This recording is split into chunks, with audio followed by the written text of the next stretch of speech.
Harihara Veeramallu trailer చూసిన తర్వాత ఒక క్లారిటీ అయితే వచ్చింది. అదేంటంటే విజయనగర సామ్రాజ్యాన్ని స్థాపించిన హరిహర రాయలకు సంబంధించిన స్టోరీ కాదని తెలిసిపోయింది. బాబీ డియోల్ ఇందులో ఔరంగజేబ్ క్యారెక్టర్ వేశాడు. అంటే ఔరంగజేబు ఉన్న కాలంలో సో విజయనగర సామ్రాజ్యం అనేది లేదు.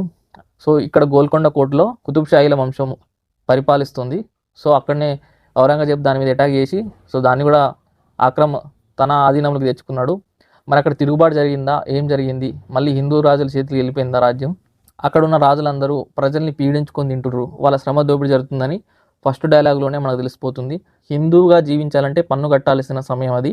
ఈ దేశ ప్రజలందరి శ్రమ బాద్షా కాళ్ళ కింద నలిగిపోతున్న సమయం అది. ఒక వీరుడి కోసం ప్రకృతి పురుడు పోసుకుంటున్న సమయం అది. ఒక వీరుడు అవసరం ఉంది. ఆ వీరుడు ఎవరో కాదు, వీరమల్లు. వీరమల్లు ఇందులో బందుపోటు క్యారెక్టర్ అని తెలుస్తుంది.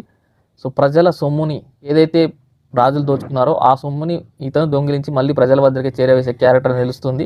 సో ఇందులో బీజియంలో బ్యాక్గ్రౌండ్లో వచ్చిన సాంగ్ మీరు విన్నట్లయితే, సూర్యుడికే కన్ను కప్పి సంచరించే యోధుడు, చంద్రుడికే సంచి కప్పి తస్కరించే వీరుడు అని ఉంది. అంటే దొంగిలించడం అన్నట్టు, దొంగిలించి వాళ్ళ దగ్గర నుంచి తస్కరించడం అంటే మీకు తెలిసే ఉంటుంది.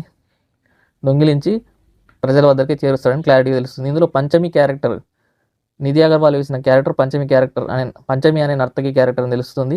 సో ఆమె కూడా ఆపదలో ఉంటే దశమి రోజు పంచమిని కాపాడాలన్నమాట సునీల్ గారు వేసే డైలాగ్ మీరు వినొచ్చు. సో దాన్ని బట్టి తెలుస్తుంది ఏంటంటే తను కూడా ఒక ఆపదలో ఉంది, తనని రక్షించమని వీరమల్లుని సహాయం కోరుతుంది కూడా. సో మెయిన్లీ అప్పుడే వీళ్ళిద్దరికి మధ్యన బాండ్ ఏర్పడుతుందేమో. తనికెళ్ళ భరణి గారు ఒక డైలాగ్ వేస్తారు, కోహినీరుని కొట్టి తీసుకురావాలంటే తిరుగులేని రామబాణం కావాలి. తిరుగులేని రామబాణం ఎవరు?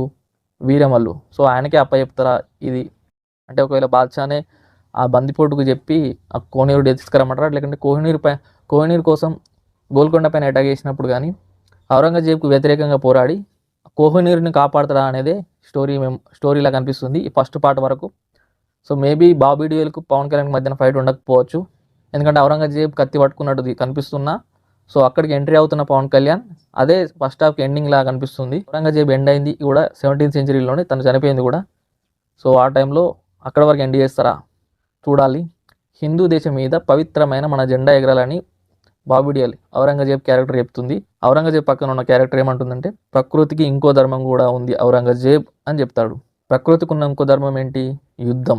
అంటే ఎంత సాఫ్ట్గా ఉంటుందో అంత డేంజర్గా కూడా మారుతుంది ప్రకృతి. సో నువ్వు ఏదైతే పాజిటివ్ ఉంటే పాజిటివ్గా కనిపించే ప్రకృతే, నెగిటివ్ అయితే చాలా భీకరంగా ఉంటుంది.